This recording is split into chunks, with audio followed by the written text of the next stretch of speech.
రోజున కర్నూలు జిల్లాలోని ఓ గ్రామంలో వింత ఆచారం కనిపించింది. ఆదోని మండలం సంతేకుడ్లూరు గ్రామంలో హోలీ రోజున కొంతమంది యువకులు, పురుషులు మహిళల వేషధారణలో ముస్తాబయ్యారు. చక్కగా చీరలు కట్టుకుని ఒళ్లంతా నగలు ధరించి రతి మన్మధులను పూజించారు. ఆలయానికి వెళ్లి మొక్కులు తీర్చుకున్నారు. 5 రోజులు సాగే ఈ సంబరాలకు గ్రామస్తులు ఎక్కడ ఉన్నా ఇక్కడికి చేరుకుంటారు. ఆంధ్రప్రదేశ్, తెలంగాణ, కర్ణాటక రాష్ట్రాల నుంచి వచ్చిన కొందరు రతి మన్మధులను దర్శించుకున్నారు.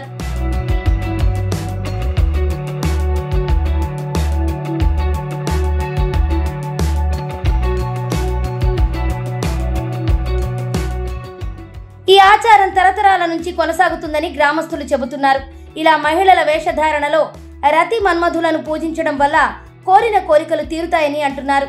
ఇలా పూజించడం వల్ల పంటలు కూడా బాగా పండుతాయట. అలాగే గ్రామానికి ఎలాంటి కష్టాలు రాకుండా ఉంటాయని నమ్ముతారు.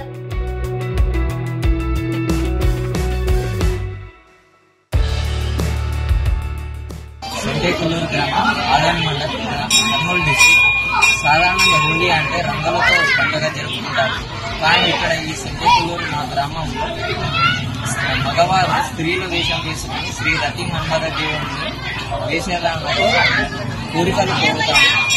ఈ దేవుడు మా కోరికలన్నీ తీరుస్తాడని, మా గ్రామాన్ని చాలా చల్లగా చూస్తాడని, వ్యాపారంలో కానీ, ఆరోగ్యంలో కానీ, చదువులో కానీ ఉన్నతంగా ప్రధాన స్థానాన్ని చేరుస్తాడని నమ్ముతాము. గత 7 సంవత్సరాల నుంచి నేను ఈ విషయం వేయడం జరుగుతుంది. ముందుగా మా నాన్నగారు వేసేవారు. మా నాన్నగారికి ఆరోగ్యం బాగాలేక చాలా మంది డాక్టర్లకు చూపించాలి, ఆరోగ్యం మెరుగుపరచలేదు. అందువల్ల మా తాతగారు ఈ వేషం వేయాలని మా నాన్నగారికి చెప్పడంతో ఆయన ఈ వేషం చేయడం జరిగింది. ఆ తర్వాత నేను వేయడం జరిగింది. అలాగే నేను కోరిన కోరికలన్నీ ఆ దేవుడు తీరుస్తున్నాడు. అలాగే మా ఇంట్లో శుభకార్యాలు కానీ ఏదైనా కానీ ఆ దేవుడు తీరుస్తున్నాడు. మా గ్రామంలో ఉన్న వాళ్ళందరూ వేషం వేసి ఈ వారం రోజుల పాటు దేవుడే మమ్మల్ని కాపాడుతాడని మా నమ్మకం.